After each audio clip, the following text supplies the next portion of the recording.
you guys would like to donate, we're on Patreon, make a pledge. We're on PayPal, and we're also on Venmo. So if you guys make any donations will help us, keeps us out of two places, the poorhouse and your house. Today we have a beautiful, special guest. He is an LA original, all right? He's been out here since the 80s, putting in work. He's a pillar to Los Angeles. He has one of the most influential crews in the game, and he's been putting in work. He's a community leader and an entrepreneur. We got Little Cesar in the house. That's right. So, that said, let's get into it. Let's go. All right, now you can come sit down. Intro's in.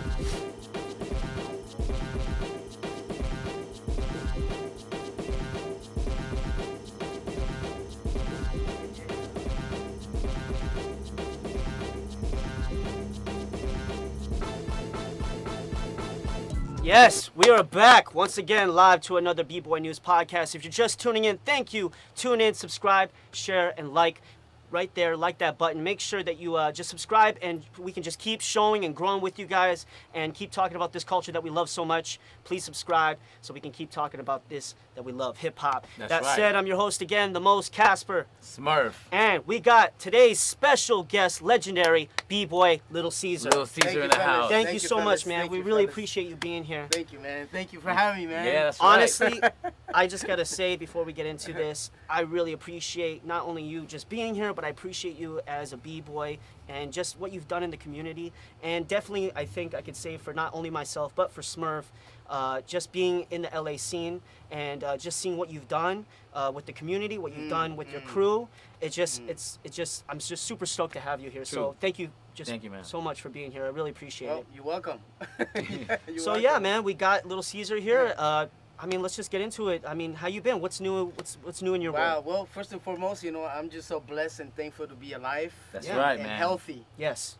So I always give thanks to the Creator. I'm a Christian and I love God, and everything that I do is because of Him.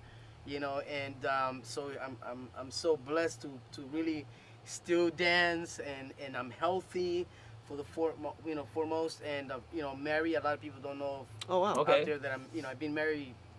For 10 years. Oh, wow. Years. Congratulations. But I've been with my wife for 27 years. Oh, wow. Congratulations. Make some noise for Little Cesar, y'all. Come on. So B-boys do. Yeah. You have a family. Yeah, you're not a B-boy, you're a B-man. You're a B-man. You've grown up. Wow. Well, let's get down to the nitty-gritty, man. I want to start from the 1980s. I want to talk about your whole breaking career. Where'd you started? How'd you start? Wow. I know you came from El Salvador, but I want you to break it down, man. How'd you get involved? How does this beautiful journey start? Wow. Well, you know what? I'm going to have to go back to El Salvador, right? Like 1978. 1978. The war. Okay. War has started the revolution has started in El Salvador. So many universities, basically a lot of the teachers and very intellectual people, they're really with the revolution. Right. So they were against the government of San Salvador. Right. As a little kid, I was like 10 years old, and just seeing and hearing like the how people were like fear, and also there was a lot of like energy that was happening at the same time because it was getting ready to get ugly. So 78, 79, by 1980 it was just unleashed. I mean, there was like killing like everywhere. People would come in, the military and the left hand, they were really going at it, so if the military if they would know that you had some type of affiliation with the left-handed, which is the guerrilleros back then, they would just come to your house and they'll just killed everybody. Wow. Or sometimes the men will be taken, even just the men, and the women will be will stay alive. Yeah. Wow. Or they're disappeared and they don't know what happened. Yeah. So I remember this particular time, and where 3 houses, my neighbors, I guess they've been preparing for a long time. The military came in. It was like a big patio. It was like a big old yard. But in this yard, there was like a bunch of different homes. And next thing you know, war just unleashes, man. Wow. And people were just dying left and right. Some of the guerrilleros were up in the trees. So it was all planned out when it was like You saw this? They killed a lot of the military. It was both. Wow. Yeah, I saw this. I was like 11 years old, looking at all this, which I think a kid should not be witnessing this crazy things, because it messes up with your, with your brain. Well, You know, how'd you break out of that? How'd you get out of that situation? well, we had to go under our beds Yeah. and then stay quiet. Our Right. grandma was like, "Everybody be quiet. Don't say anything. Just So we were under the mattress, right? And just stumbling in fear. Yeah. Because you hear the gunshots, you hear the bombs going off. I couldn't You imagine. hear the rifles. You hear the machine guns. I mean, look at what happened just in Las Vegas. Yeah. Yeah, that's The true, other day, man. Yeah. it reminded me of that. Yeah. Like that's so devastating. The agony of the people, running for your life, and we're under the bed, just like shaking. Right. And I remember hearing, because it was at night, so I remember hearing them like whispering. You can hear whisperings, and all of a sudden, bah, bah, bah, bah, bah, bah, bah. It's like you hear all the machine guns going off, and then also I would hear footsteps, people walking. Through our house, Right. because there were so much many trees, as What? well. Yeah, man, it was very intense. I can't imagine as being Yeah. 10 years old to be involved in Yeah, something 10, like 11 years old, man. so devastating like that. To come out of that, I mean, like, how did you, coming from such a negative like environment, how did you kind of expand your life and get out of that situation and get into what like into Los Angeles and breaking and hip hop? and all Yeah, that? well, my mom. Yeah. My mom is my hero, and she made a profound difference in my life, man. Shout out to all the moms out Yes, there. man. Shout out to moms. Moms, they're like the heroes. They're really. I mean, if we're alive right now, it's thanks to our mom. That's Yeah. true. Yeah. Facts. Everything else that we got is a blessing. Definitely. Facts. So, but my mom, she came here in 1975. And then worked her butt off, Yeah. saved $10,000. She got remarried. The person that got remarried, she was able to actually go into the process to get her green card. At that time, back then, if you wanted to get a green card, you had to go back to your country, Right. or origin, Yeah. and then do all the paperwork, and then wait, and then get your green card, and then you can come back to the Right, U.S. Well, at that time, this was 1981 now, when my mom came to the U.S. Embassy, and she was going through the paperwork, and they asked her, "Do you have any kids?" She said, "Yes." "Okay, how many kids do you have?" "2." He goes, "Okay, who are they with?" "With their dad." It's like, okay, the immigration officer said, "You know what? I'm gonna give you the paperwork. I'm gonna give your kids visas to leave because it's about to get ugly in the country." So that was like a huge surprise to my Wow. mom. It's like the best gift she ever gotten. Yeah. You know what's Yeah. crazy? My parents are actually Salvadorian as well, and that's exactly the time they came to Los Angeles. It was in 81, and they had me the same year. So I was born in 82. Wow. But it's okay. crazy to hear those stories because it makes me feel like my parents went through the same thing. Like Yeah. my uncles, like they cut off his fingers, and my whole family had to leave El Salvador because they were trying to kill my uncles. So like when I hear the stories and I hear their story, it just makes it like a real scary situation to be in. I wouldn't want that for anybody to experience something like that, but definitely being able to be here to this day, because of your family, because of what your mom's done, and to what you've done, you're a living legend in the hip hop community. It's a huge blessing that you made it. Thank you, man. And even though you've had these experiences, we've all had these negative experiences. It's a huge blessing that we're here, and I feel like it builds character. You came out of it, you embraced that experience, but you've took that negative energy and you put it into something positive. So maybe we could talk about. How did you get into hip hop? Like, what was the first experience Yeah, with so that? 1981, I arrived August 7th of 1981. I'm driving I'm not driving, but I'm in the car. I see the beautiful buildings of downtown, and I was like, wow, this is an amazing. I was like, where? It's like a different I world. was just like a whole, different world, man. Culture I was shock. amazed, yeah. 7 blocks from my house, was this place called Club Radio. Now this is when Ice-T and The Glove, AJ, and all these, they were really promoting an underground club, basically, and it was an after hours. So this is where hip hop was just rising at that time. It was just, the first thing I saw was popping and then locking, and I was just intrigued by the movement of the body, when Right. you're able to actually wave, and I was just intrigued by it. I was like, I didn't know you can do that with the body. Shit. Right, yeah. And so I just love popping, and I love, locking, because that was what was going on here in the West Coast. Wow, yeah. It wasn't really so much breaking at that time. Right, So People were So that still was learning and moving yeah, their it was bodies. just it was just yeah, it was just dancing to the funk, Right. like the Parliament, and all them crazy music, right? And so that's why I came, but I couldn't get in because I was only like 12, 13 years old, Right. and they were like 17, 17, 18, 19. It was and I couldn't get in because I was so young, so I was just like kind of like bugged about it, so. But then it went from Radio Club to Radiotron. Now Radiotron, it happened when the movie Breaking, Right. the first movie, I remember that. actually started to be filmed at this place, which is 7th in Parkview, right? Okay. Right across from MacArthur Park. Yeah. Yes, Wow. you know where Juice is? Yeah. Yeah, Right? yeah. Well, if you go south on 7th, Parkview, continues right there. It's Yeah. just, so there's this That's dope. old building, that actually they painted the whole building, and then after the movies were done, they left, and then they left the building actually with all the graffiti and the tags and Oh, that's everything. dope. That's dope. You know what I mean? So then now that turned into a youth center. Okay. Now that was the time where I actually came in and I started practicing. This is where I got to actually meet everybody. Right. Like just like the brothers. I mean, like you had like all ethics. This is when you were 13, 14? This is 13, 14. Nice. Yeah. That's amazing. I mean, like, Wow. from my personal background, too, I started as a popper, and... I remember. Yeah, and like it's just interesting to find out that before you were getting involved in breaking, that you actually saw popping and locking, and you were getting slowly but surely into the hip hop scene through popping. That's amazing. Yeah, I mean, popping and locking at that time, it was actually it was like going out of style because locking has been a forefront because locking has been around since 1969 Right. out here in the West Coast.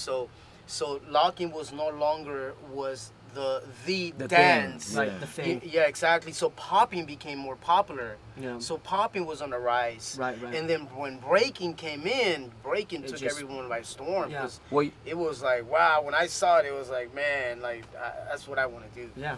do you remember like what crews were around your time? Like when you first went into the youth center, who was in control of the center? Who was like the dopest there? Yes, of course, Shake City Rockers. Shake City Rockers. Big shout outs to Chevy Shank. Shake City Rockers, LA Breakers, LA Breakers. Wild Style, Pony Express. Pony Express.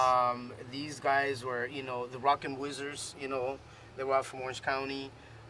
So it was just barely, I think the people that were a little bit more advanced was actually Shake City Rockers, the brothers and some of the Latinos that were in the crew, All right. Do you remember any other names? Oh yeah, of course, man. Even Orko, before he became Air Force, I mean, he was also part of Shake City Rockers. He was like Oh, the wow. youngest of all. Oh, really? Of all the guys. You know what I mean? So Greg and Alvin, Rick and Rick, so all these guys were pretty amazing. Also, you're talking about Steve. Steve was a part of Shake City Rockers as Okay. well. How about Baby Huey? Baby Huey was in Pony Express. Okay. Yeah. Pony Express. So what? Everybody came out of there and just got together. Yeah, everybody was getting there and getting together. Exactly. And this is where hip hop was just barely, like I said, it was just barely rising. The movie Breaking, because Breaking, when Breaking came out, that just it hit the streets. It hit everybody in every corner you can think of. I mean, Everybody was breaking. Just picture if we go out right now, you'll see battles in the streets. What? It was like that, bro. Was it like Crump? Like how how Crump was and everybody was doing Crump? It was even more than that, bro. Yeah. Yeah, it's like everybody. And then all the gangsters adapted popping, and some adapted breaking, because it was like a lot of the gangsters, they felt like, this is where the gangster hits, came about, because it was all about hitting, Yeah. You know what I'm saying? So Animation. Yeah, it's all about the hitting. So they felt more cool about it. So that's what they started. Because it felt like you're intimidating somebody. Yeah, You're just like exactly. Like Yeah. it always reminds me of back in the days when you were a kid. He's like do that to somebody like you're gonna hit him. That's what that reminds me of. It's just making your chest pop out. Yeah. Yeah, animation was my teacher when I came out here popping, and yeah, when I started out here, I was hitting on Promenade in Santa Monica Pier, and that's how I found animation. And it was kind of like that too. I have a very similar thing where when I saw breaking, I was like, whoa, like that's what I want to do. Like it blew my mind. And like Air Force Crew was like the first crew I saw in Los Angeles. Where I was like, just blown away. I was just like, what are they doing? These spin moves, it's incredible. You know, as a young, probably around the same time, 11, 12 years old. And when I saw Air Force Crew get down, Willpower, I was just like, this is what I want to do. This is, I kept popping in my, it was always had a place in my heart. But when I saw Air Force Crew, it was the first crew I saw in Los Angeles getting down. I was like, that's it. That's what I was looking for. So much props to you and your crew. Thank you. I remember in 2003, right? Yeah. 2003 when we were doing the 20-year Radiotron anniversary, right? When you came up on stage with animation and Hayes. The little white gloves. Right? Shout out to King Hayes. Yeah, what up, Hayes? That's beautiful, man. Before we get back into it, thank you for everybody tuning in. This is another live B-Boy News podcast. Make sure to ask questions away. We're talking with legendary Little Cesar from Radiotron, Air Force Crew, Los Angeles local legend. So make sure you ask questions. We'll read them later. Also, we're going to have a call line later on within the podcast. So make sure that you call in. Just ask questions away, because it's not like we're going to have this guy on the a podcast all the time. This may be his first, last. We don't know. But definitely take the time out of your day to ask the questions that you've been wanting to get the proper answer with the proper dude here, local legend. So, yeah, man, Little Cesar, talk to us about Air Force Crew. How did that come together? Let's talk about that. Well, going back, when I went to Radiotron, looking and being inspired by Shake City Rockers, and Pony Express, we were like the young kids. Everyone was a little older, so we were all started practicing all of us together at the Radiotron. Little Lewis, Big Roy Yvonne, Oracle, Airmaster, also Steve and Bobby and myself, and animation. So we were all we became like the Radiotron wizards. Put it that way, right. You know what I'm saying? Yeah. Everywhere there was over. a show, we went. Yeah. So we actually started doing shows everywhere. We went pretty much everywhere and started battling everybody. Right. But we didn't have a name. It was just the Radiotron, guys. Yeah. But then we started developing some of the power moves. We started mastering it. We started elevating it, and when we started doing that, then people were like really shocked. They were calling us like, oh, here comes the Air Nike guys. Some of our guys would wear Nike, but they were, oh, there comes the Air Nike guys. Or those guys are the ones that do all the air moves, and all that. So people are starting to actually identify us with air moves, power moves. Dope. So then one time, man, we were just, like I said, we just became family and friends. Sure. You hang out with each other and you bag, you bag against each other, and we just became family, man. And we started entering battles and contests. At that time it was mainly a lot of the contests. You will battle and basically in a cipher. But I remember we were going in the car. We had this guy, our manager. This guy, he was the guy who had a car, right? He would take us everywhere, and our manager, his name was Ronnie De Leon, and it was like 10 of us in a Camaro, right? Like sardines.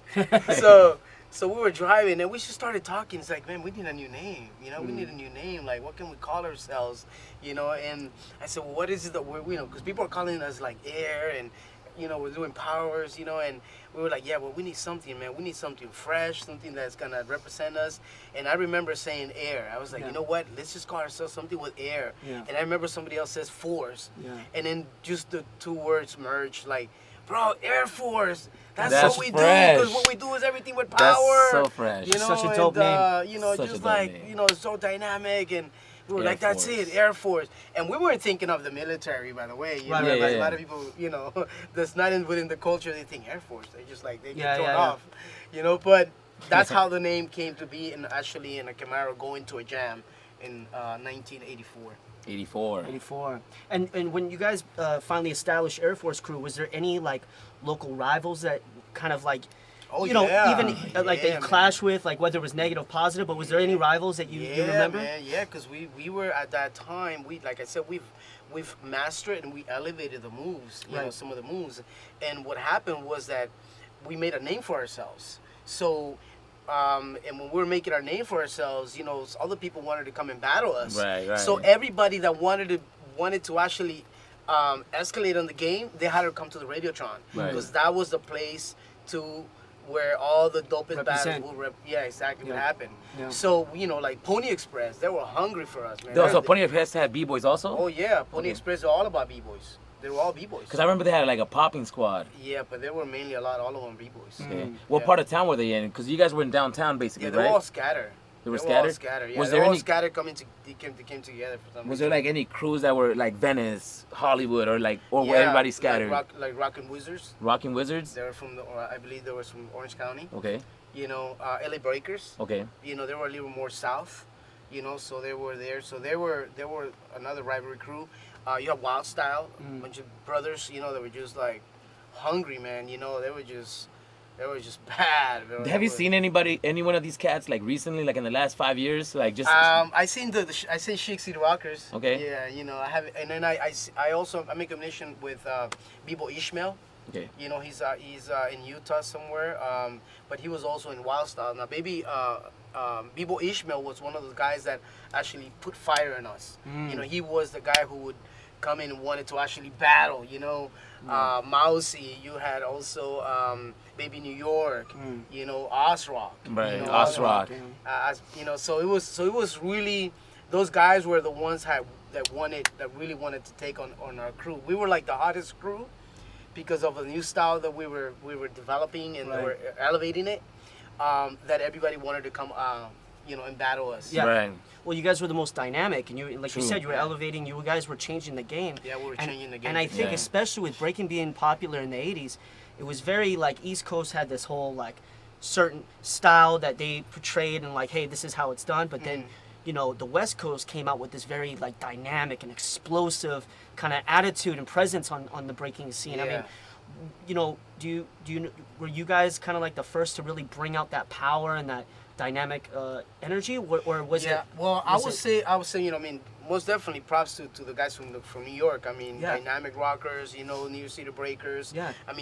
Everybody that really have contributed to this game. Definitely. I think that what we've done was actually we elevated the game, we mastered it because we took on the continuation of constant of- movement of True. it, Exactly. the momentum So of it. they were just doing, like, for example, if they're doing a drill, we're doing 20 headspins. Right. We extended. We made it a little bit even more, The palette. give You it just- give it a form. It wouldn't give it just be options. a combo; it was combos. Yeah, and- exactly. Yeah, exactly that we did that, and then we mastered. I mean, if you look at Oracle, for example, Yeah. man, his headspins Oracle's nasty. so dynamic, like, and the baby headspins are like amazing. Like, if cats from the East Coast saw that, they were just like intrigued by it. They were like, whoa. Well, Yeah. I These also guys think were, what like, comes so into play is the crazy. speed that you guys brought. The speed, the Yeah, speed that's- aspect. It Your was, windmills, it your wasn't. halos. It was fast. It was powerful. It was just. It was just hard. It was hard. Yeah. It was Air Force. Yeah, it was. It was Air Force. It, for real. it definitely. Well, we were flying. Definitely, we were You guys were flying. flying. I tell you, man. I know that I know you guys more ground. Yeah, Right? yeah. More ground and real dynamic because I see the way you guys get down. But man, when you fly, it's like a whole different feeling. Oh, It for is. sure. It's like it's just flying in the air, man. Yeah. It's just an amazing. You're just I tell you, weightless. it's an amazing field. When I do footwork, I love doing footwork as Right. well. There's a dynamic of that as well, and getting creative and intricate with it. Mm-hmm. And I love the same style of like bringing the dynamic and the power to it as well. Sure. Most definitely, I love all that. So. Yeah. But going back with what the West Coast did was we mastered it, we elevated, we pioneered it, and I would say there are certain moves that were also that we have signatures that it actually are our moves. Yeah. And we created the foundation of power moves or air moves. Facts. Because back then that's what we called it, Yeah. air moves.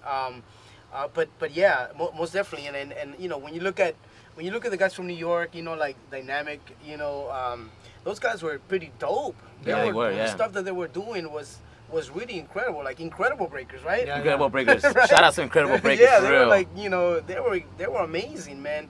So I remember talking to Chino from New York City Breakers, one time when they came out here. They stayed in Hollywood. I remember it was like, Cesar, man, what you guys did was like, we wanted to go with you guys went, but we stopped, and we it was like, but you guys, you just took it to a whole new level, Yeah. know. You really did.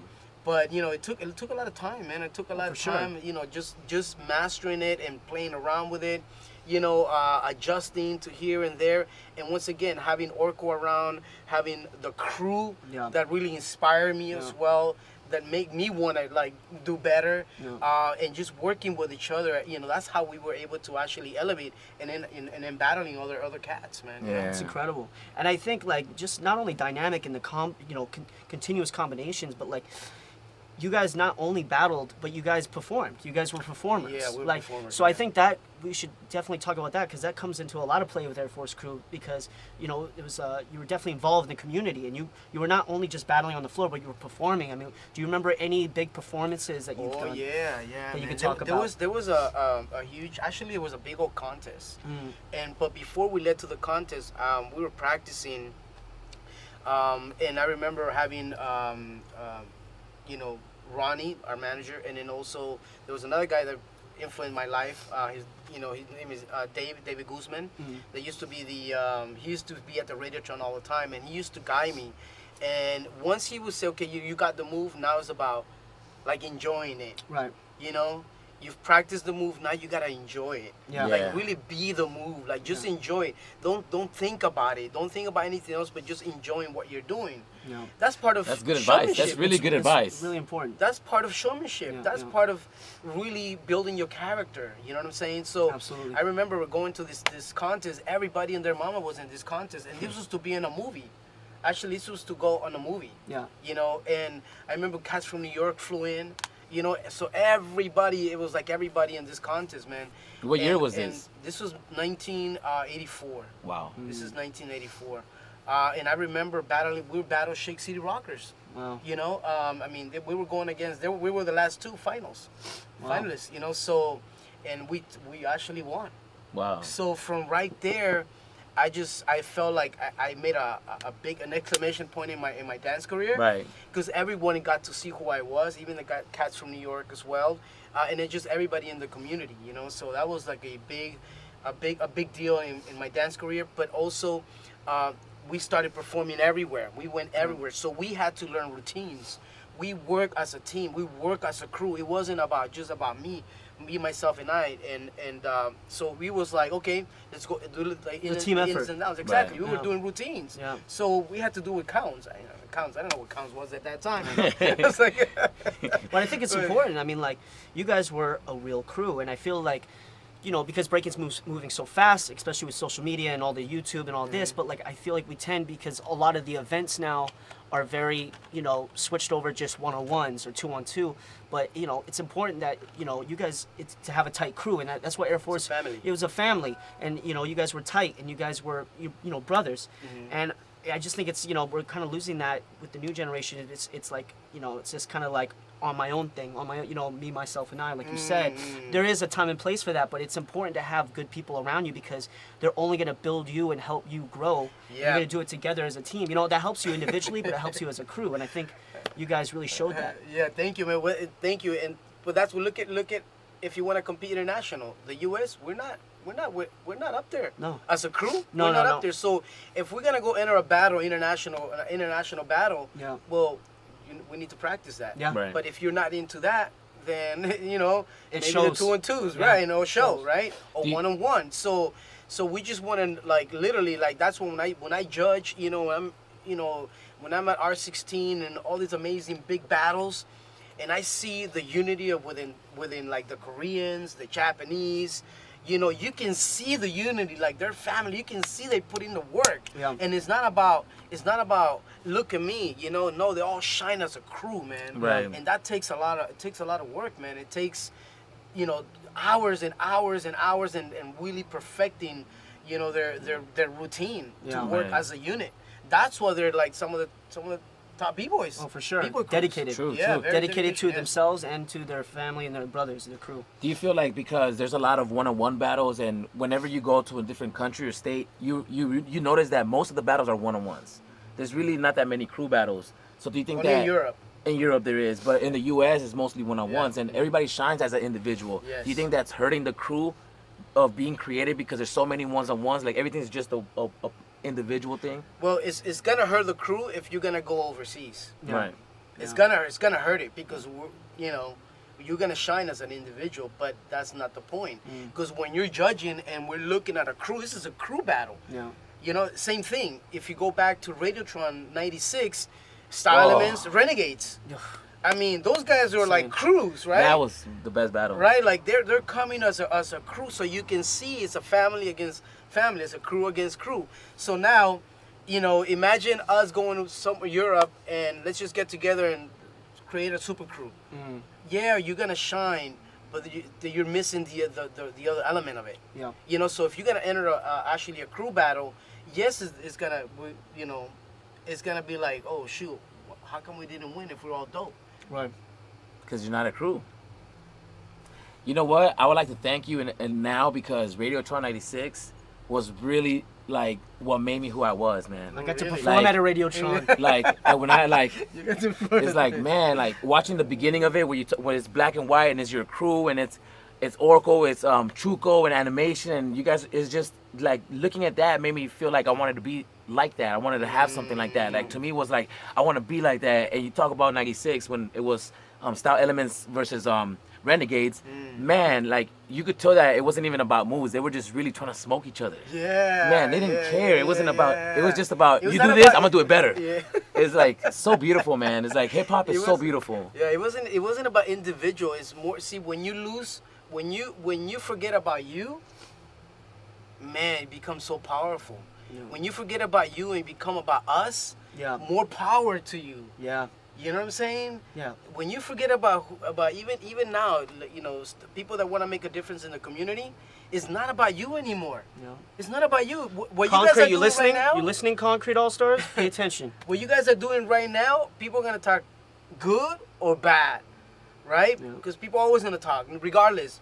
But it's not about you right now. Yeah. So No. what is it about then? Yeah. A culture It's the culture, the True. movement. That's And right. you can't stop a movement. is the idea. You Like can't stop a movement. You can't. You Too can't much stop energy. a revolution. yeah, true. So in a crew, you can't stop one individual. No. It's like a whole full crew, So and that takes takes dedication, persistent, coming on time, Sacrifice. working, sweat, Yeah. fighting, Yeah. Sacrifice. arguing, True. like Facts. just going at it. You know what I'm saying? But I think that really, it's something that you can always have for the rest of your life, Not just that brotherhood, but those stories, because Yeah, it gets boring when it's always about yourself. Yeah. And I feel like we lack that now in the new generation. It's just me, and it's like, that gets boring. Like, what's next? What's new? You need Yeah. other minds, other opinions, other, relationships to help yourself grow even, So having a crew is just so important to have, your brothers like that. Yeah, absolutely, man. Or else they'll get it at some point, Yeah. because everybody goes through stages in life. So at some point they'll get it. They're Yeah. like, oh, it makes sense now. Or when they go abroad, and they see everybody all together. You know what I'm saying? Right. It's like we get it. Unfortunately, the U.S., we're at the point where you guys are talking about one-on-one, two-on-twos. That's basically the movement right now. You know what I'm saying? For me, I don't There's I a don't lack see of any, love. I don't see anything wrong with it. It's just the time frame that we're in. Right. Whether you're gonna hate it or enjoy it. Right. The only time it's gonna make a difference is when you go enter a battle crew, battle somewhere Right. in Europe or anything like. Then that's when we're gonna get hurt. Not as a crew, as a country. Right. Right. Right. Because you're representing the U.S. Yeah. True. You're not Sure. just representing, You. Concrete All Stars. Yeah. Nuh-uh. If Concrete All Stars goes to Europe, you're representing the U.S. Yep. And we Yep. forget about that. Yeah. True, because people look at you and they'll form an opinion because of what you did. It's funny too, because all I hear now at new events, or not even new events, older events and new generation coming, is the first thing I hear is, how much money is it? Like, that's what they don't care about, being there with their crew, listening to the music, being free and letting go. Because that's what breaking is, being free and letting go. Yes. All that negative, turning it into a positive, letting go and being free. No, it's, hey, so how much money is if you win?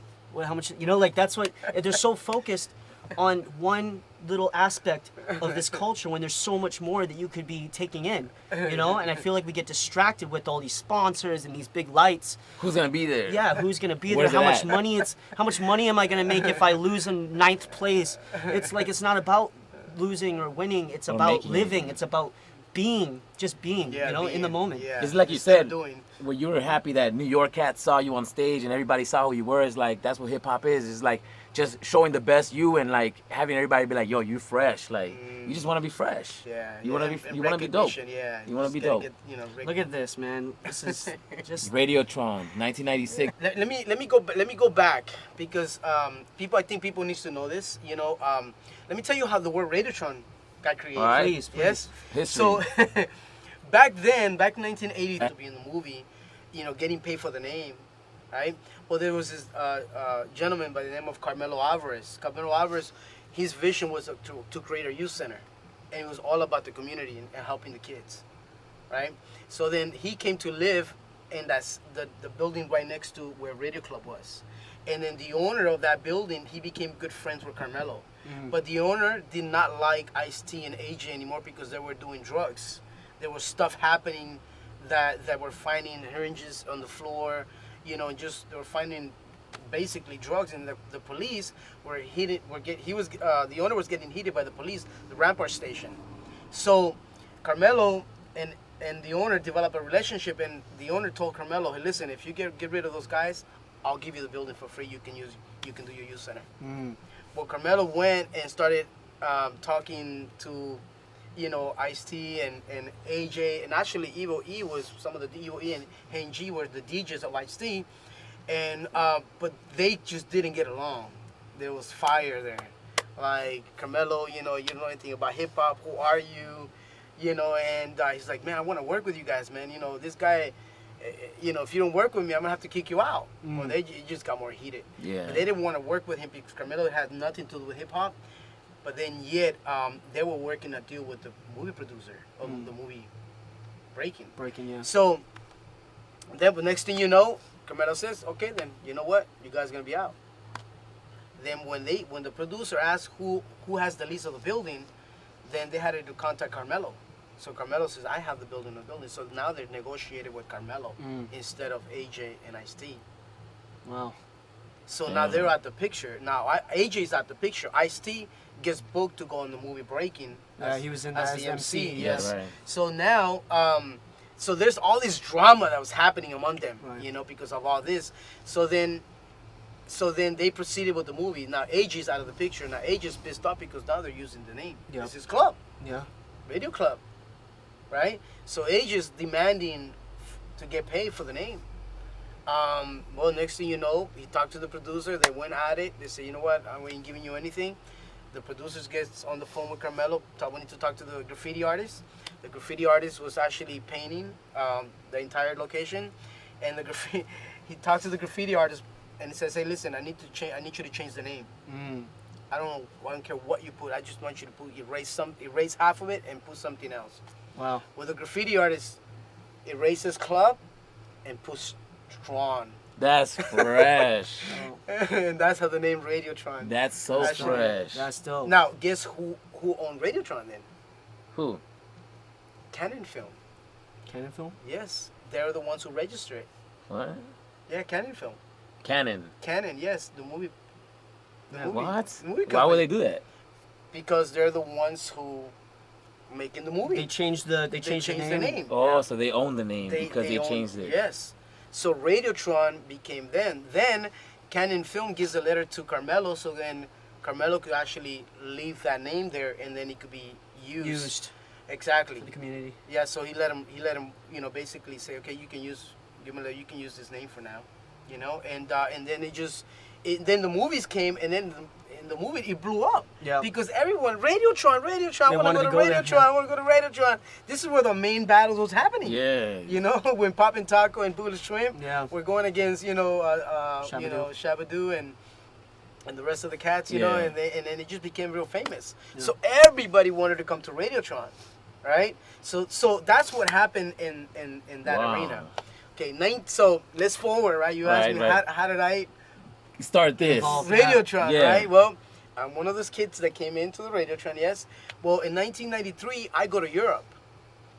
I started traveling, go to Switzerland, Germany, Denmark, and I seen the movement big over there, man. Yeah. Right. Especially in Germany. Yeah. I felt like I was in the 80s all over again.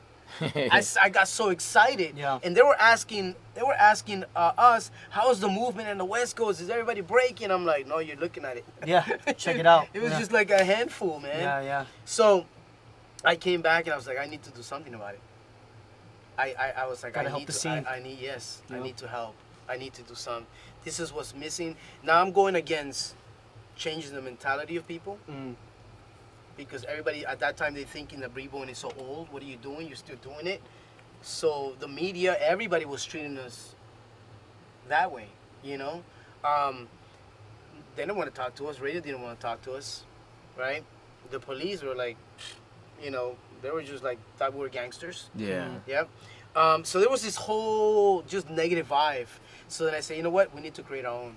So then I started contacting people in the community, the DJs, who was playing, who was doing what. I started bringing everybody together. I said, well, I need to do a Radiotron. And I said, but before I started Radiotron, I did, I went and studied. I wanted to know who owned Radiotron. Right. Because I couldn't just call Radiotron. Yeah. Because, right? Well, I went to the Norwalk, right? And I went to go in each year. And in that year, in 1993, that's how I found out that Canon Film registered the name. And every 10 years, you have to register. If you don't register it within the 10 years, then anyone could take the name. Wow. And it just happened that name, it just got to expire. Oh shit. So then guess who registered? You. I Shit. registered Radiotron. That's fresh. dope. Shout out to Little As you Caesar, should, yo. as you Shout out to should, Little man. Caesar. Yeah, so Take back for the community. That's yeah, dope. so then I said, okay, now I have the green light. Let me go do Radiotron. And then now the difference is that back then was a youth center. But what I wanted to do, my mission at that time was I wanted to get everybody b-boying again. Everybody. I wanted to see everybody in the news and the commercials. I mean, literally everywhere. Yeah. You know. And some of my crew members, they thought I was crazy. I was like, you crazy. You're never going to get that done. I was like, you know what? It's not me. It's the movement. Right. It's the movement. Yep. It's the movement. So I understood movement at an early age.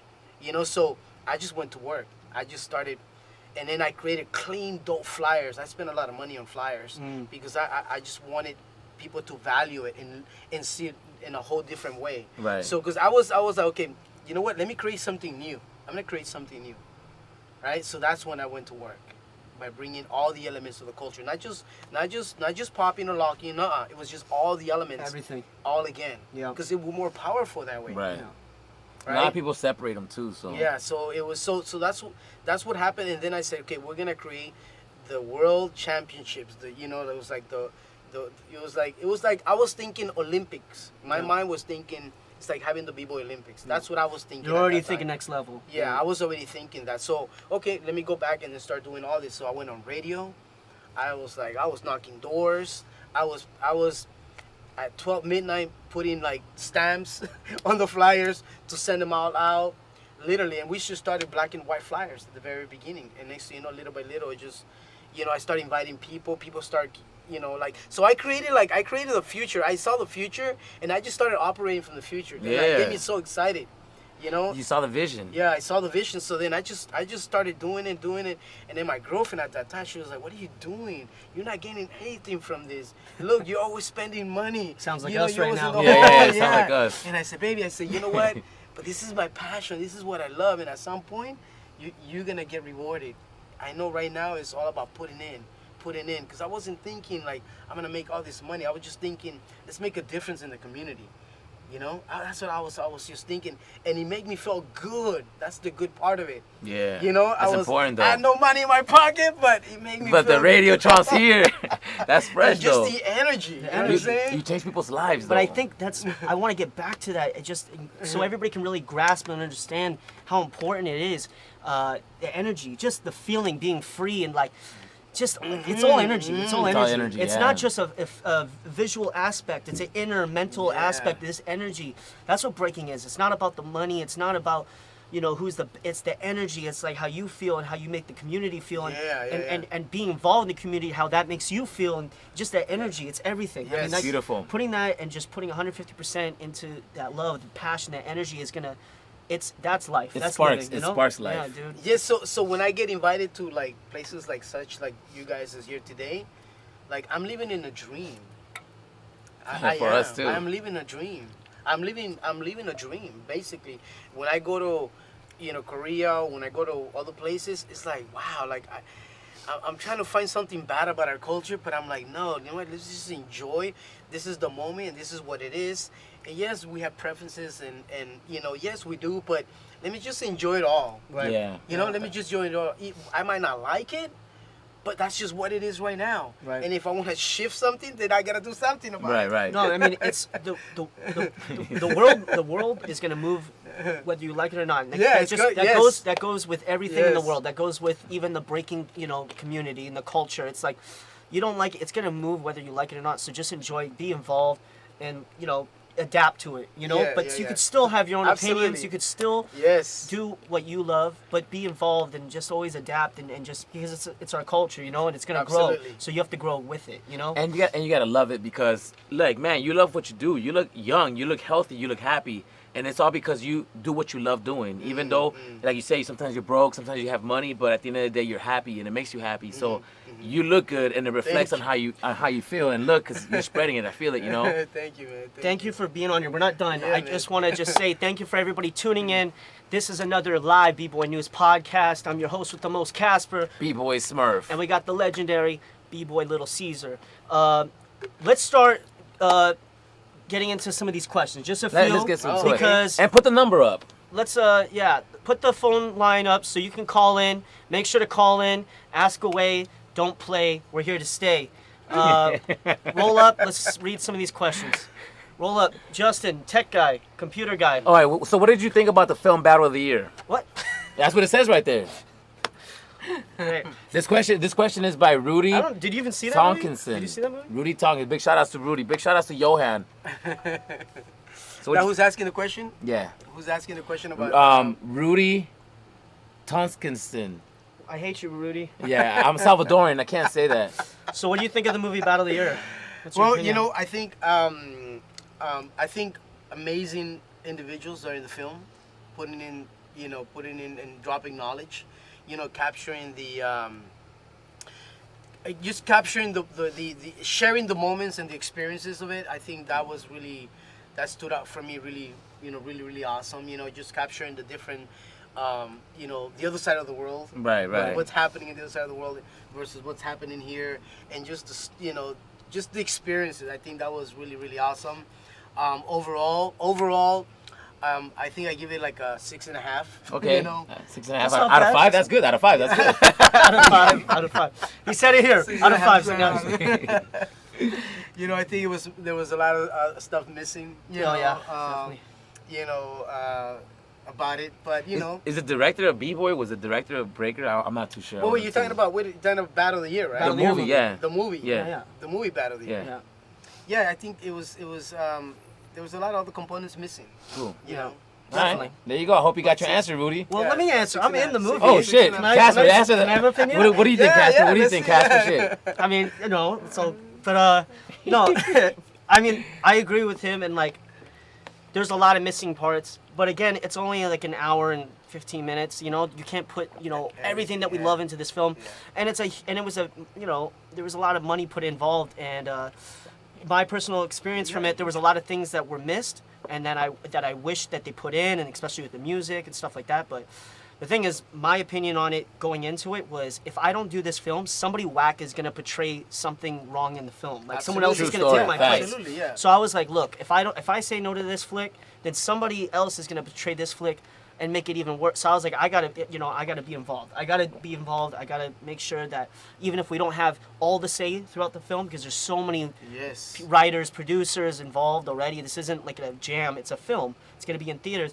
That I was gonna do my best, to portray the best I can through my experiences yes. onto the screen. So, yeah, I mean, there was a lot that could have been done better, but it was done, and I think a lot of the B-boys that were involved did a good job. So, No, absolutely, and I think one of the things that I think that was missing. I mean, you had a really great part. I mean, You did. I got lucky. You were like really like right there, man. Main character. So, but I think a lot of the when people are going to shoot a film, the people behind the casting, the directors, the executive, and all that. I think they need to bring people that knows about the dance. You know, Yeah. they know about dance. Hold on. That even in the editing room, you need to have people Yeah. that For the music. for the for music. everything, Yes, the exactly. editing, all that. That needs to. So you need people experienced people that know about dance. How can you portray a story that's that you still have to be a little somewhat entertainment because it's a movie. Yeah. It's True. Hollywood, right? Yeah. True. It's Hollywood. It's Hollywood. a movie. You It's can't not expect it to be real. So We got a caller right now. Caller, tell us your name and what's your question? Caller, who's calling? Nothing. all right. Good job, guys. Call back, call again. We have the number right down there, so make sure you call in, ask away. Any questions? I mean, We have we're another here. question. We have another question. Go question ahead. by Renee Oseguera. Any misconceptions about B-boy history you would like to set? Like something that everybody thinks is true about the history that's not true, but you would like to change. Well, I think I wanna just set something clear. I think when it comes to air moves and power moves, there's a lot of foundation in the science of air moves and power moves. Facts. Just like there's a lot of foundation on ground moves. Right. You know, there is so much. Well, in air moves, there is so much. And sometimes what I hear, people say, well, you know what, that's not part of breaking, or well, that's they diss it versus empowering it. Why is that way? You know what I'm Right, saying? that's true. I see So- that too. So then for to learn, there's like foundation and power. Right. And in order for you to actually learn it, you gotta start playing with it, or you have to allow someone to actually teach you. Yeah. Regarding like everything that have to do with power moves, because in power there's so much. There's Control, so much foundation. form. But people don't even know that. Yeah. We don't talk about that. Yeah. Right. I bet you that right now when the B-Boy Olympics are about to happen, Yeah. all that is gonna just bring it up. So I feel that yes, I mean I love everything, bro. I love any intricate with footwork. I love, because if I don't love it, if I talk crap about it, then guess what I'm doing? Talking crap about yourself. Yes, why? Because I love this movement. True. So instead of me talking crap about it, well, what's missing? What can I contribute to it? What can I add to it? Yeah. How can I make a difference? Like you said, hey, if you don't like it, go create your own. Yeah. Right? And then bring in, so then you can make an exclamation point. Here we Right? got a caller right now. That's Hey, good. who's That was this? good. Got a question? Dude, don't call anymore, bro. If you're not, this guy is the worst. He He's keeps the calling. Is it on speaker or not? Hello? All right, ruining our podcast. If you're gonna call, ask a question. Don't be silly. Yeah, man, I agree. I definitely agree. I'm not a powerhead at all. I get down a little. I dabble. You used to though. Yeah, I remember at the dabble. beginning. I dabble. He still pops. He's nasty. No, but, I seen him when he was like 14, 15. But there's foundation with anything, and it's like Yeah. it's foundation isn't just with footwork. It's with your dancing ability up top. Yes. It's with your power moves. I mean, power. You have to have control. You have to have form. Yes. I'm not a powerhead at all, but I hate bent like ugly flares. Like Right. it kills me. It's like if you're gonna do flares, like do them right. And it's the same with footwork. If you're gonna do something, Yes. do it right. Take your time. It's not a race. Learn this stuff. Get it done. So when you go out there and you're having fun, it looks like you're having fun. It looks like you put some energy behind it, that you actually took the time to learn this craft that you love. Show that True. you love Yes, it. yes, because you know that to do flares the way they're meant to be, it takes time. It takes practice. It takes It practice. takes time. Here we got a call. Hey, what's up? Who's this? Yo, what's up? This is House. What's up, House? How you feeling, brother? Hey, what y'all? What's up, house? How are you guys? Furious Styles in the house. Yeah, Arizona. Yeah. That's right, man. Dude, man, shout out to you guys for doing what you guys are doing, man. Respect, man. Inspiring. I got a question for Cesar. What would his, normally we ask, what is the advice you give to, the younger kids, but what's the advice that you would give to the older cats, to the veterans, to the OGs, to the cats that are maybe still in the game, still trying to get in the game, or, whether they're bitter about stuff? How do you stay in the game and still stay fresh and not become bitter? Well, House, for me, I tap into the Almighty. I tap into God, because you gotta get grounded, You gotta get grounded, and I'm constantly growing and developing on myself, because as you get older, you know, part of us getting older is growing and developing. So to get all your bitterness out, you either gotta take seminars that are going to actually clean in-house. You know, you either gotta listen to leaders that actually that are very powerful. You know, you gotta get away from the culture at some point, because that helps you also to go enjoy other things that you really love, that when you do come back, then you have a whole different perspective on things about the culture. It's like stepping out of the circle versus being in the circle. You know, because you're in it, you won't be able to see it. True. So, but when you stay out of the circle, You get a better view. You have a better, better perspective, a whole new paradigm, I would say. So, you know, so I'm always about taking seminars, always improving myself, you know, reading the Bible. You know, for me, God is number one. You know, my family is number two. Everything after that is number three. You know what I'm saying? Because when you do life that way, it's so much easier. Oh my God, it's like, I get it now. You know, when you're younger, it's a challenge. You know, so, and then for the younger generation, just continue enjoying what you do, because b-boying is like Casper says, about being free. If you're not enjoying it, then you're gonna get bitter about it, and you're gonna develop and you're gonna master it to be bitter, so bitterness that everything that you do is gonna affect in all areas of your life about being bitterness. So you bring the battle into your personal life, and then it's gonna create chaos. So, like I said, self-development. You know, it's like the Bible. Tap into the Bible, man. It's so amazing. The word is so amazing. You know, and I, like I said, that's why I gotta give thanks to God, because He's changed my life.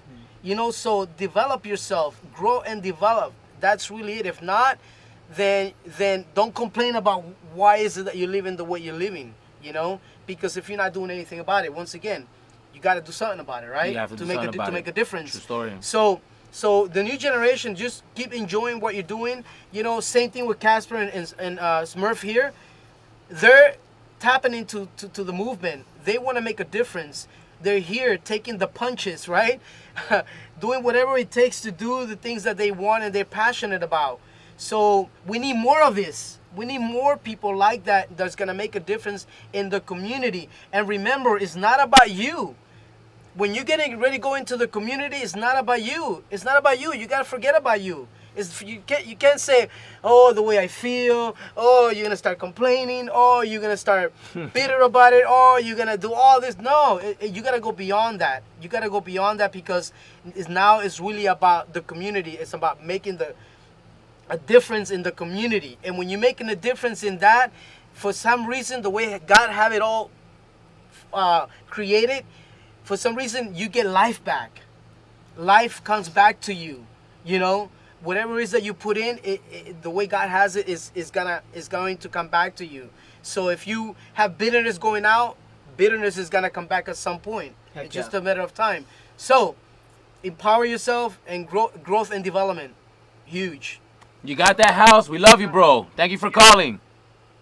No doubt, appreciate you. Thank you. All right, yo, be good. All right, next We're going to take caller. another call. I think it's from San Diego. What's up? You're on B-Boy News.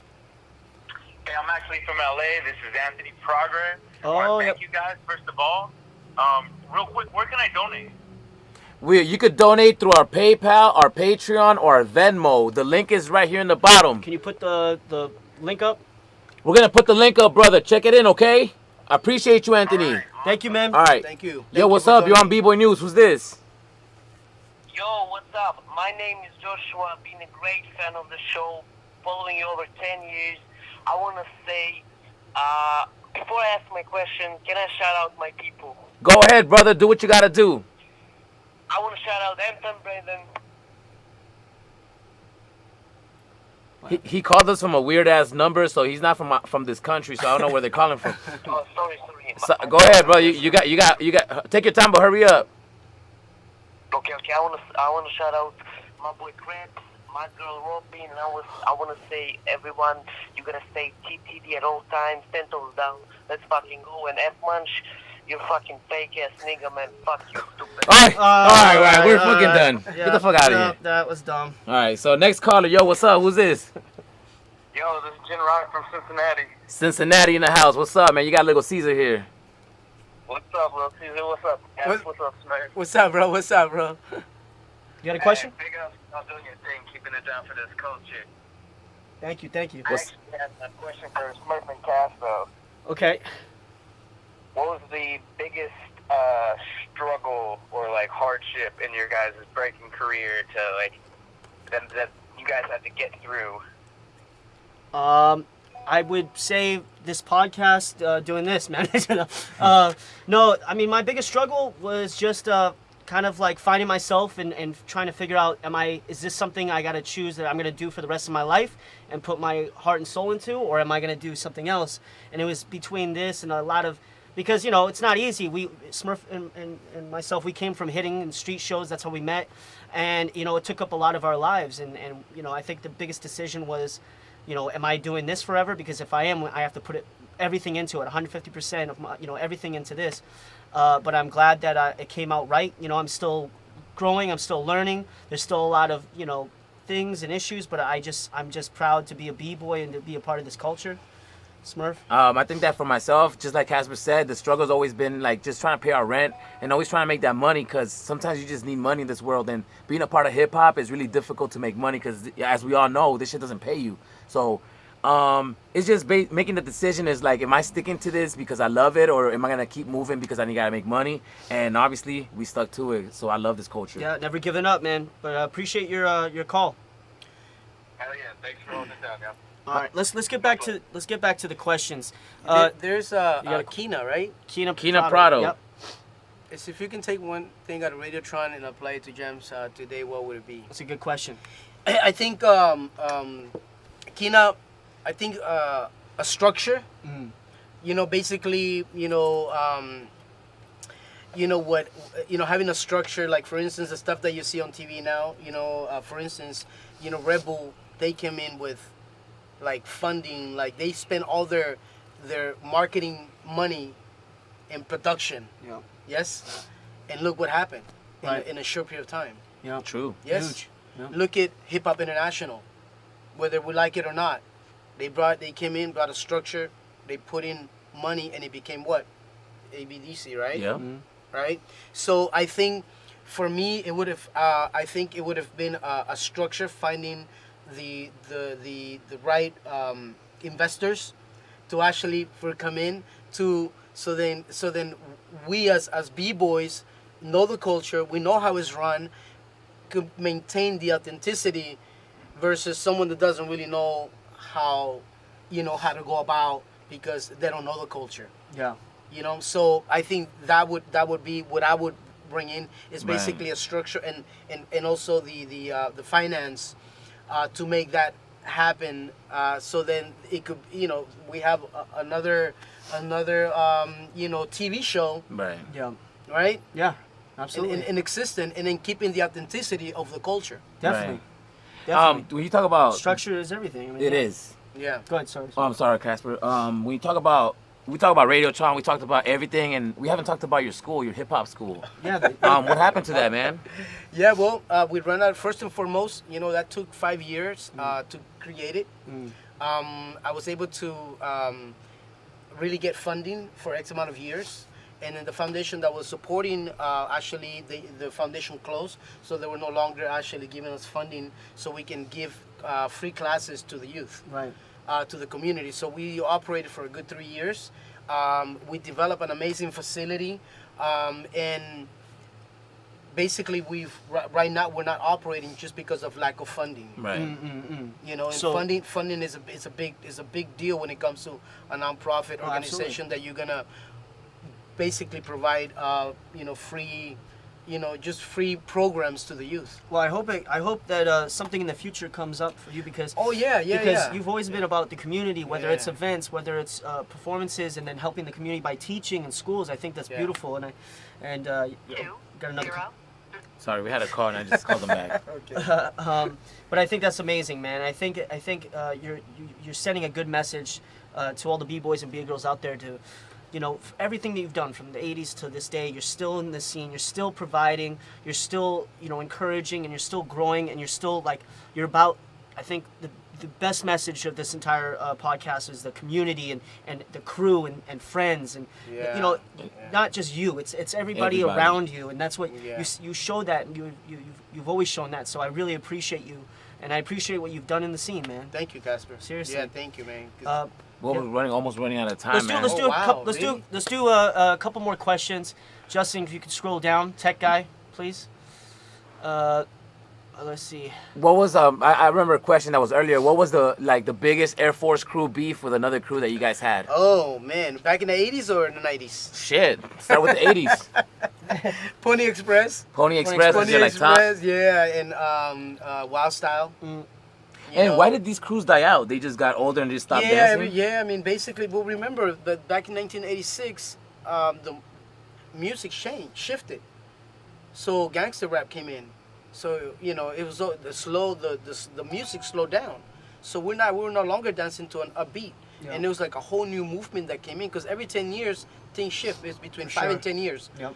So watch, in 10 years from now, there'll be a whole new, Oh yeah. a whole new, True. new thing. So, True. Yeah. so then we're not gonna be it. Someone else is gonna be it, and then with that music, that type of music. So everyone said, "I think it's too old. What are you doing?" You know, Yeah. everybody started stop Yeah. dancing. Yeah. Everybody back to gang banging. Yeah. You know, and then in the 90s, it was the biggest Hold rivalry on. was actually Rocksteady.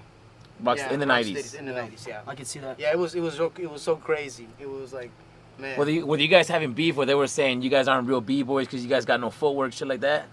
That was one of them. Yeah, Yeah. that was one of them, and they just didn't like the fact that we had access to media, Right. you know, as well. We had access to newspapers, we had access to TV, we had access to radio. A lot of the kids were really into us because we weren't. See what happens is that, look, if I go out there and do headspins, let's say if I don't opera rock, I don't do anything, I go and do just flares or whatever that is, okay? If I'm gonna inspire someone or I'm not. Yes, but if I do inspire that person, I don't know what that person's going through. Maybe he's gangbanging, Right. but because he saw me, now I made an impact in him, and just that flare made an impact. Now he's gonna go practice flares, Happened to me, shit. right? Yeah. Okay, so see, that's a good example, right? Now, two choices: either I'm gonna diss him, or I'm gonna empower him. Right. So the fact that a lot of the kids were really coming onto us, and really just people were like looking up to us, man. You know, I think at some point, it was just the jealousy part of it, and then also, you know, what you said, you know, like with the power moves and all the air moves. At some point, it was like, oh, that's not part of breaking. I'm like, wait a minute, that's what breaking is. This is Straight up. about being free. Yep. Yeah, that I'm not doing it the way you think it's supposed to be. Then that's a different story. Right. You know what I'm saying? But let me get to that part, because True. I'm gonna get to that part at some point. Because you don't get b-boying when you master one move. You don't get that. No. True. You get it through your life, Yeah. through time. It's gonna take you 2 or 3 years. Yeah. You didn't learn b-boying in half a year. Nah. No, you didn't get everything in half a year, No. did you? No. You're No. still It's getting time. it. It's like playing the piano. It takes Yeah, time. exactly. Yeah. Yeah. Here's another question from Audemars760, all right? It goes, what are the mistakes you have made as a promoter, and did you do more events and fix those mistakes? Did you mess up? I'm sorry, sir. Could you read that again? Like, all right, what are the mistakes that you made as a promoter? And did you fix those mistakes in future events? Yeah, absolutely. What's his name?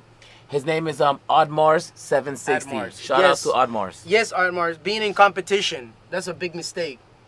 You know, being in competition, for example, you know, you have freestyle session. Yeah.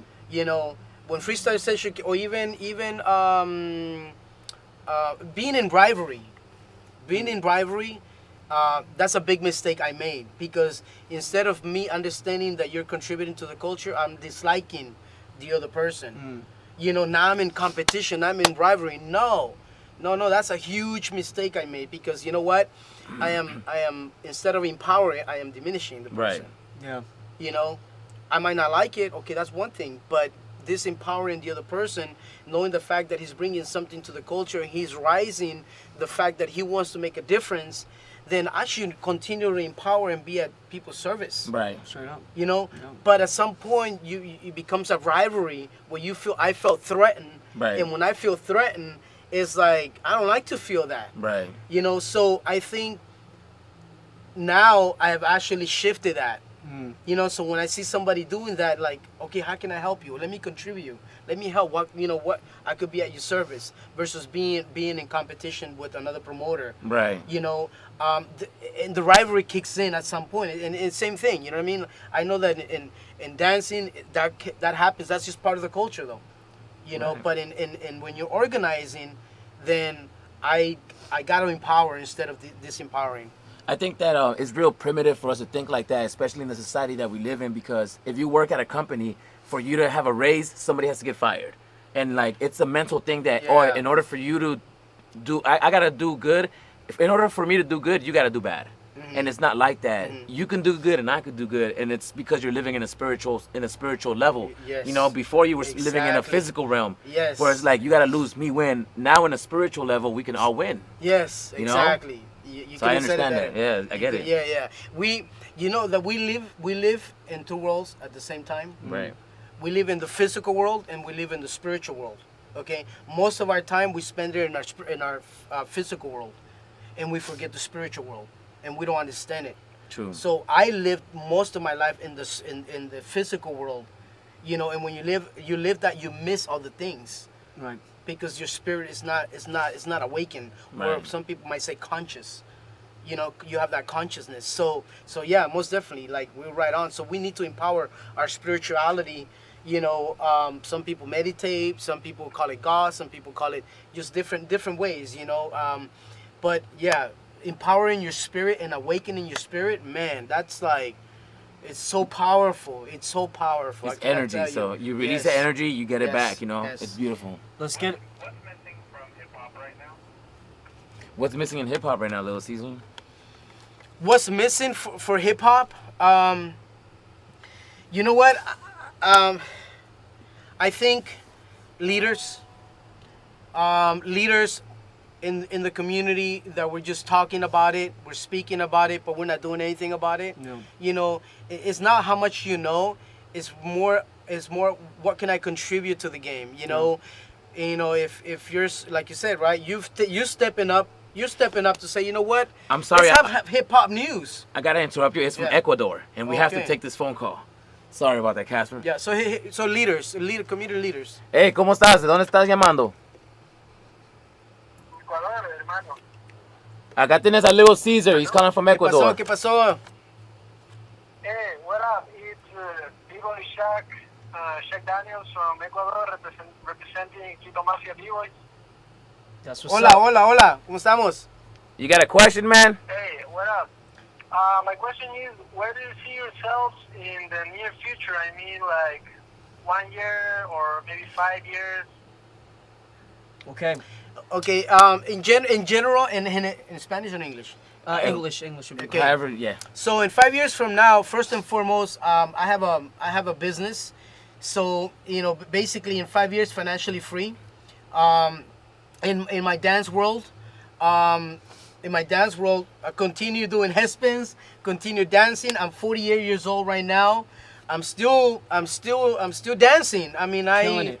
you know, I'm still performing. You know, and for me, it's still my passion. But I see myself traveling the world, continue judging, and I'm just also, you know, because I'm led by the Spirit. So whatever the Spirit or God wants me to do, then I would do it. But it's got to come from Him. It can't come from me, you know. So if God wants me to come in back and make a difference in certain areas, then let it be. No. Right. You know, but right now I'm really enjoying the culture. I really am, because I worked so hard, man, in the 90s, and I done so much that when you're doing sometimes you forget to enjoy it. Right. You right. enjoying the event, enjoying the people. You forget, you get caught up so much in the business and the structure of it that you actually forget to enjoy. So I would say I will continue to enjoy to actually travel the world, you know, and continue to be married. You know, continue just enjoy and continue enjoying to serve God. Basically, life, yeah. you know, just really enjoying life, man. Continue to enjoy life, because you know what? I don't know how many years God is gonna give me more. You know, so So might as well, live it now. Every time I drive by the cemetery, I see it. I was like, God, I gotta hurry up to do what I'm here for. Yeah. And I know I've done some already, but there's more to do. Smurf. I think that for myself, Quickly. you know what? Financially free, being able to do what I love doing and being appreciated for it. That's really where I see myself in the next 5 years. I just want to keep doing what I do, keep doing my art, and just keep expressing myself and keep being appreciated for it. Yeah, I mean, same thing that these guys said. I just, 5 years from now, I hope to keep on dancing, keep on living and enjoying life and doing this with my friends and become, just grow and just keep on dancing and not giving up on this and just being happy. Amazing. Thank you for answering the question, boys. Thank you for calling in, man. Shout out from Ecuador. Thank you. Shout out to Ecuador. Yeah, for sure. Much love. Gracias. Bueno, Peace. saludos a Ecuador. Somebody wants to know what happened to Ozrock. How much time do we have? I don't know. No, we we're gotta, done. That was a Yeah, that terrible was it. question. We should just cut it off. Tough Kid. Tough kid. Tough Kid. He's an LA cat, right? Yes. Tough Kid. I heard a lot about Tough Kid. Was he? Yeah, he was one of my inspirations. Was he? Yes, Tough Dope, Kid, dope. Ozrock. Yeah, they're huge inspirations. Dope. Oracle, Baby Huey, Big shout outs to Oracle. Yeah, man, Oracle is just. So last thing, is there anything that you kind of want to say to not just the new generation but the old? Is there anything you want to plug? Anything going on in your life? Just anything you could say to the community? Yeah, basically, I just came from Miami. I was at the Fun Fest, judging. I'm going to Colombia. There's a big event in Colombia that I'm judging on the 21st and 22nd in Bogota, Colombia. And what's it called? Do you know what it's called? I think it's La Batalla. I think it's called La Batalla. And basically, stay healthy. For me, it's important.